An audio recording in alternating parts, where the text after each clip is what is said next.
పద్మన్ D Padma. చెప్తుంటే నేను phone చేసి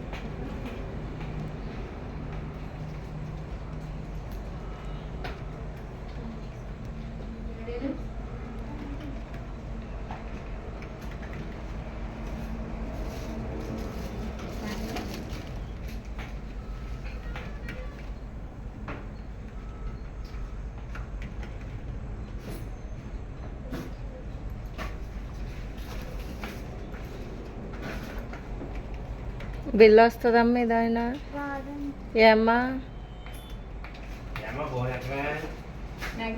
బిల్ ఎందుకు రావట్లేదమ్మా? మేము అమౌంట్ పే చేస్తున్నాం కదా, మరి అమౌంట్ పే చేసినప్పుడు బిల్ ఎందుకు ఇవ్వట్లే? నేనేమో 3500 తీసుకున్నాను, బిల్ ఎందుకు ఇవ్వట్లేదు నాకు? నేను అమౌంట్ పే చేస్తున్నాను కదా. అంటే సేవ్ అయిపోద్ది, వర్క్ చేయట్లేదు.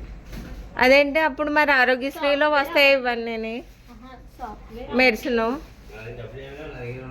ఎందుకు అలా అవ్వదు? ఉంటే ఒకటి ఆరోగ్యశ్రీలో అన్న ఉండాలి మెడిసిన్ ఇవి, మరి లేకపోతే ఎందుకు? నేను అమౌంట్ పే చేసినప్పుడు ఎందుకు బిల్ అవ్వదు?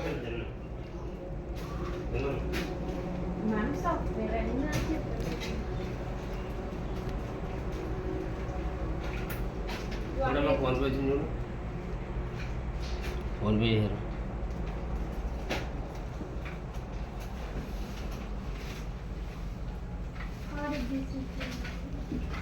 నేను 3500 తీసుకున్న, వాటికి ఏం బిల్లులు ఇవ్వలేదు. నేను ఇంటి దగ్గర చెప్పాలి కదా మిగతా వాళ్ళకి. సిస్టమ్ పోవడం ఏంటండి? మరి మిగతా వాళ్ళకి ఇస్తున్నారు కదా.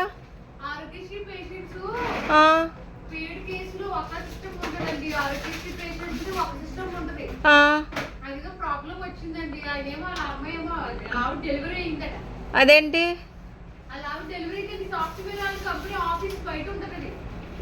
ఫోన్ చేస్తే డెలివరీ అయింది మేడం, నేను 10 రోజులు సెలవు అని చెప్పాడు ఆయన.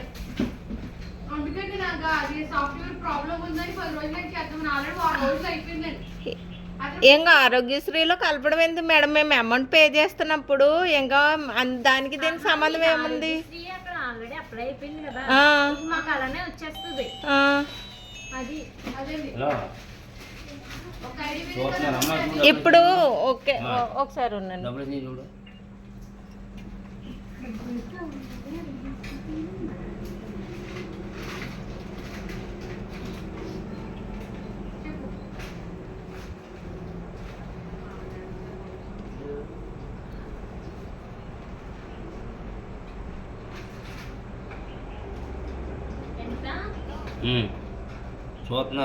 చూస్తున్నారు. మళ్ళీ నేను సాయంత్రం 400 పెట్టి మెడిసిన్ తీసుకున్నాను, దానికి వచ్చింది బిల్లు, దానికి ఇచ్చారు నిన్న సాయంత్రం.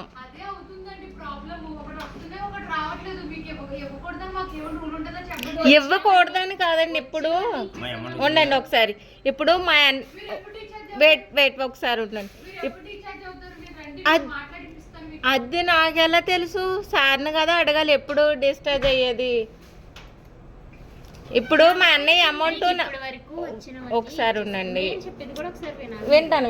ఇప్పుడు మా అన్నయ్య అమౌంట్ ఇచ్చాడు నాకు ఎంతని. ఇప్పుడు నేను బిల్లులు అన్నీ తనకు చూపించాలి కదా. ఇప్పుడు ఎలాగా వచ్చినవన్నీ మీకు ఇచ్చేసాం ఇప్పుడు వరకు. నిన్న 3500 ఎట్టి తీసుకున్నాను. డెలివరీ అని చెప్పేసి ఆయన వెళ్ళారు. వచ్చినవన్నీ ఇచ్చామే లేదా? ఏమని దాచుకుంటాం అని కాదు, నాకు ఆరోగ్యశ్రీలో కట్ అవుతున్నాయేమని నా అనుమానం. అంటే కొన్ని వాటిలో మెడిసిన్ వస్తుంది ఆరోగ్యశ్రీలో అని అందుకండి. ఆరోగ్యశ్రీలోనే మెడిసిన్ కూడా వస్తాయని అంటున్నాను.